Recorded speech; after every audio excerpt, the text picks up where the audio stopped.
नमस्कार विद्यार्थी मित्रांनो, मी सागर जगताप सर पुन्हा एकदा स्वागत करतोय तुमचं आपल्या युट्यूब प्लॅटफॉर्मवरती।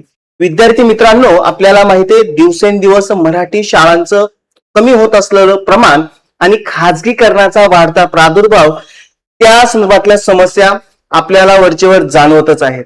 नुकतंच आणखीन एक अपडेट आपल्या हाती आलेली आहे की जी आहे आपल्या मराठी शाळांच्या संदर्भातील। बघा, एक बातमी काय आहे की मराठी शाळांना दिलं जाणारं अनुदान कमी केलं जात आहे का किंवा बंद करण्याचा डाव आहे का, आणि त्यातून आपल्याला माहितीये पुढे जाऊन काय समस्या उद्भवू शकतात। कारण आपल्याला बघतोय आपण शिक्षकांच्या ज्या मराठी शाळेत शिकवणाऱ्या शिक्षकांच्या संख्या कमी होत चाललेल्या आहेत, अतिरिक्तचं प्रमाण वाढत चाललेलं आहे आणि त्यात जर अशी परिस्थिती निर्माण झाली असेल तर त्याच्याविषयी भाष्य करणं गरजेचं आहे। आपण जाणून घेऊयात संपूर्ण माहिती व्हिडिओच्या माध्यमातून। तत्पूर्वी चॅनलला नवीन असाल तर चॅनल सबस्क्राईब करायचं आहे, व्हिडिओ शेअर करायचा आहे संपूर्ण या मराठी भाषेशी निगडीत असणाऱ्या किंवा शिक्षक वर्गांपर्यंत ज्यांना या संपूर्ण माहितीची अपडेट मिळत राहील। आणि चॅनलला नवीन असाल सबस्क्राईब करायचं आणि व्हिडिओ आवडला असेल तर लाईक करायला विसरायचं नाही।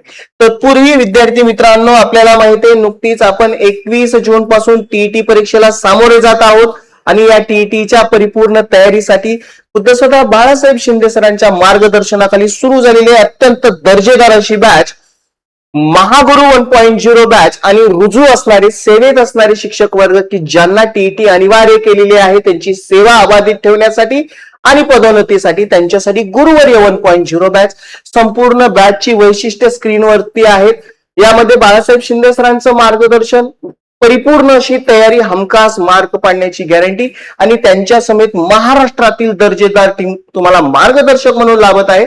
विशेष बाब म्हणजे ज्यावेळेस तुम्ही ही बॅच परचेस कराल त्यावेळेस तुम्हाला शिंदे सरांनी बनवलेलं अत्यंत टीईटीचं दर्जेदार पुस्तक टीईटी महाग्रंथ हे पुस्तक फ्री मध्ये मिळणार आहे। काय करायचंय, दिलेल्या कॉन्टॅक्ट नंबरला कॉल करायचा आहे आणि संपूर्ण बॅच विषयी डिटेल जाणून घ्यायचे किंवा डिस्क्रिप्शन बॉक्स मध्ये ऍप लिंक दिलेली आहे, द विनर स्टडी ऍप, हे ऍप इन्स्टॉल करायचंय आणि लवकरात लवकर बॅच परचेस करायचे आणि तुमचं पात्रता धारण करण्याचं स्वप्न साकार करायचंय। चला बघूयात आलेली महत्वपूर्ण अशी अपडेट, त्याविषयी आपण चर्चा करतोय।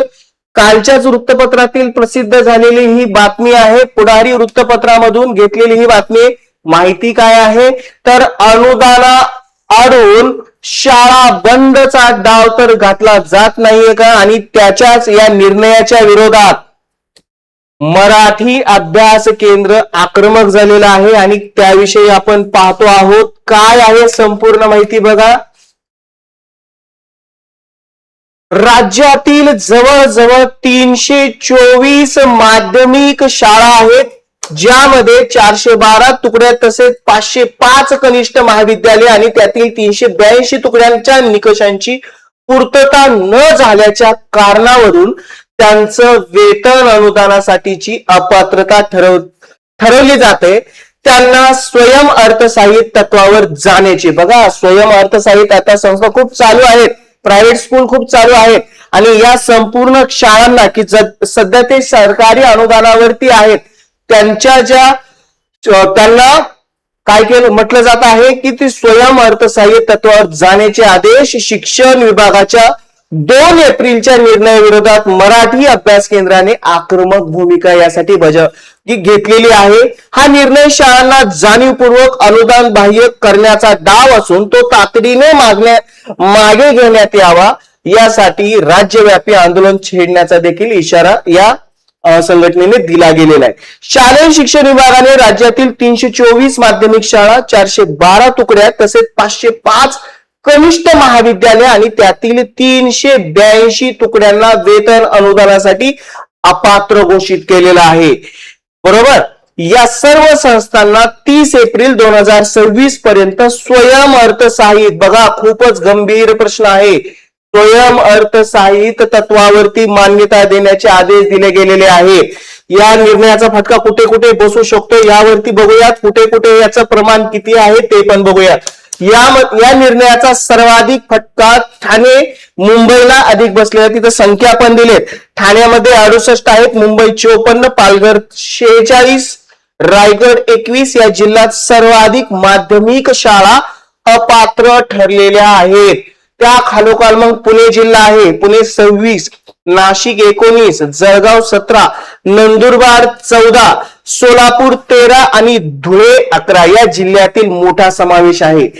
अहमदनगर म्हणजे अहिल्यानगरच्या 8 आणि सांगलीच्या 20 येथेही लक्षणीय संख्या दिसते. बीड असेल, लातूर असेल, त्याच्यानंतर धाराशिव, सातारा, रत्नागिरी, सिंधुदुर्ग आणि कोल्हापूर जिल्ह्यातही अशा शाळा आहेत की ज्यांना या 30 तारखेपासून स्वयं अर्थसहाय्यित करण्याचे आदेश दिले गेलेले आहेत आणि यांना अपात्र ठरवले गेलेले आहे. बरोबर.